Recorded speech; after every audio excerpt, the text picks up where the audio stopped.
Hey guys, my name is Mahendra and welcome back to E planet. तो दोस्तों, आज के इस वीडियो में हम करने वाले हैं थॉमस हार्डी की एक पोम जिसका नाम है द ऑक्सन। सबसे पहले आप स्क्रीन पर इस इमेज को देखिए। इस इमेज में आपको दिख रहा है कि ये जो ऑक्स है ये अपने नील पर बैठा हुआ है। नील यानी कि घुटनों पर। दरअसल क्रिसमस ईव 24 दिसंबर को जो बनाई जाती है, ऐसा माना जाता है कि जो ऑक्स होती हैं वो जीसस क्राइस्ट को होमेज करने के लिए, मीन्स उन्हें श्रद्धा देने के लिए अपने घुटनों पर बैठती हैं। जिस तरह से आप ये देख रहे हैं स्क्रीन पर, तो जीसस क्राइस्ट को श्रद्धापूर्वक नमन करने के लिए आप ऐसा कह सकते हैं। तो बैल ऑक्स इस तरह से बैठते हैं जैसा मैंने आपको स्क्रीन पर दिखाया है। इस तरह का माना जाता है थॉमस हार्डी के प्लेस डॉर्सेट में। थॉमस हार्डी 2 जून 1840 को पैदा हुए थे डॉर्सेट में। तो इस तरह का बिलीफ उस समय था। सबसे पहले कुछ इसके बारे में पढ़ते हैं। So the oxen is a poem sometimes known by its first line Christmas eve and the 12 of the clock. तो Christmas eve and the 12 of clock, ये पहली लाइन है इसकी। और इस तरह से भी इसको हम ऑक्सन पोम को जानते हैं।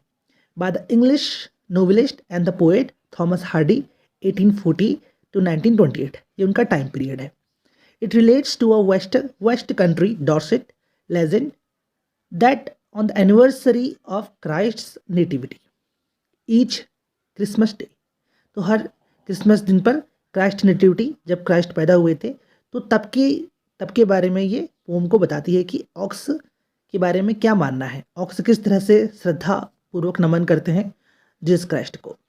सो farm animals kneel in their stalls in the homage. Stall means क्या होता है? स्टॉल मतलब जहाँ जानवर रहते हैं। It was first published in December 1915। So 1915 में पहली बार इसे पब्लिश किया गया in the London newspaper Times, the Times में। सो द टाइम्स में सबसे पहले पब्लिश किया गया था। It has been set to music several times. तो बहुत बार इसमें इसे म्यूजिक की तरह भी इस्तेमाल किया गया है।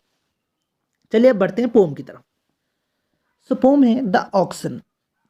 ऑक्सन थॉमस हार्डी ने लिखी है। तो पहली लाइन है Christmas eve and the 12 of clock. तो ये क्रिसमस की ईव है, 24 दिसंबर का दिन है और 12 बज चुके हैं। 12 ऑफ द क्लॉक, घड़ी में 12 बजे हैं। अच्छा, राइमिंग पैटर्न की बात करें तो हम इसमें आप देख सकते हैं clock A, knee B, flock, फिर again A and then ease is B. So A B का पैटर्न ये फॉलो हो रहा है। ये first quarter, second quarter, third quarter and fourth quarter, और सब में ए बी फॉलो हुआ है। अब बात करते हैं हम इसके सेकेंड लाइन की। सेकेंड लाइन में है now they are all on their knees, और सभी अपने घुटनों पर है। एन एल्डर सेड, और ऐसा किसने कहा? किसी बुजुर्ग व्यक्ति ने कहा कि सभी अपने घुटनों पर है। किसकी बात चल रही है? ऑक्सन की बात चल रही है। तो as we sat in a flock, जैसे ही हम ग्रुप में बैठे। देखिए, फ्लॉक का मतलब होता है पक्षियों का झुंड, लेकिन यहाँ बात हो रही है इंसानों की। तो वो सब एक झुंड में बैठे हुए थे। किसी बुजुर्ग ने कहा now they are all on the knees, और वे सभी अपने घुटनों पर बैठे हुए हैं। By the embers in hearth side ease. Hearth side मतलब क्या होता है? जो अंगीठी होती है, जहाँ अंगीठी जली हुई है और उसके पास में एम्बर्स थोड़ी चमक है, और ईज मतलब आराम से बैठे हुए हैं वो सब। तो उसके पास में ये सब बैठे हुए हैं। अब बात करते हैं कि फर्स्ट स्टैंजा किस बारे में बात कर रहा है। ये फर्स्ट स्टैंजा बात कर रहा है जब थॉमस हार्डी अपने बचपन में खोए हुए हैं। ये उनके बचपन के दिनों की बात थी, जब ऐसा एक किस्सा हुआ था कि वो एक अंगीठी के पास बैठे हुए थे, और वहाँ एक बुजुर्ग व्यक्ति ने कहा क्रिसमस की ईव को कि वे सभी अपने घुटनों पर बैठ चुके हैं। वे कौन? ऑक्स। और किसके लिए बैठे हुए हैं? ये एक होमेज कर रहे हैं, है ना, श्रद्धा दे रहे हैं जीसस क्राइस्ट के लिए। आगे सेकंड हम स्टैंजा की बात करते हैं। We pictured the meek mild creatures. तो अब क्या हुआ? वहाँ जितने बच्चे बैठे हुए थे उन सब ने इमेजिन करना शुरू कर दिया। उस समय की बात है जब वो बचपन में छोटे थे। तो मीक माइल्ड मतलब क्या है कि बहुत ही सॉफ्ट जो ये जानवर थे उनके लिए यूज हुआ है। एल्ट्रेशन भी यूज यहाँ पर किया गया है।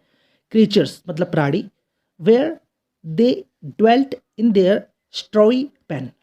तो यहाँ पर सभी बच्चों ने पिक्चर करना, मतलब उन्होंने इमेजिन करना शुरू कर लिया कि वो सभी प्राणी, है ना, जो ऑक्स थे, उन प्राणियों के बारे में कि वो कैसे लग रहे हैं। Where they dwelt in their strawy pen. Strawy मतलब क्या होता है कि जो उन भूसे का ढेर है, और पेन मतलब वही जो उनके रहने का इलाका है, जहाँ वो रह रहे हैं, जहाँ जानवर रह रहे हैं, जहाँ ये ऑक्स रह रहे हैं एक तरह से। तो वो पूरा भूसे के ढेर से भरा हुआ है और वहाँ वो रह रहे हैं। तो उन्होंने इमेजिन करना शुरू कर दिया कि वो कैसे लग रहे होंगे इस तरह से बैठे हुए, जैसे मैंने आपको इमेज दिखाई थी पहले वाली स्लाइड में। सो तीसरी लाइन में कह रहा है नॉट डिड इट अगर, और हमें किसी को भी ऐसा नहीं लगा, टू वन ऑफ अस, हम में से किसी को भी ऐसा नहीं लगा, there no to doubt they were kneeling then, कि किस तरह से ऐसा हो सकता है कि वो उस पोजीशन में बैठे हों। तो उस समय हमारे बचपन में हम लोगों के पास इतना फेथ था, हम इतना अच्छा यकीन करते थे, इतने इनोसेंट थे कि हमको हर बात पे यकीन होता था। लेकिन अब हमें इन बातों पर यकीन नहीं है। वो जो इनोसेंस थी, भोलापन था और समझदारी थी, एक तरह की भोलेपन की ही समझदारी थी, वो सब खो चुकी है। अब मैंने आपको बताया कि ये जो पोम है ये 1915 में पब्लिश हुई है, यानी कि वर्ल्ड वॉर के ठीक एक साल बाद पब्लिश हुई है। तो इस समय तो आपको समझ में आ ही रहा होगा कि 1915 में क्या हो रहा था। फर्स्ट वर्ल्ड वॉर 1914 में हो चुका था, स्टार्ट हो गया था। तो ये फेथ जैसी चीज़ें उस समय कोई मायने नहीं रखती थी, लोगों का यकीन नहीं था। तो अब इस तरह की बातों पर कोई यकीन नहीं करता। इस समय ये सब लॉस्ट हो चुका है। आगे क्या कह रहा है थर्ड स्टैंजा में, so fair a fancy few would weep in these years.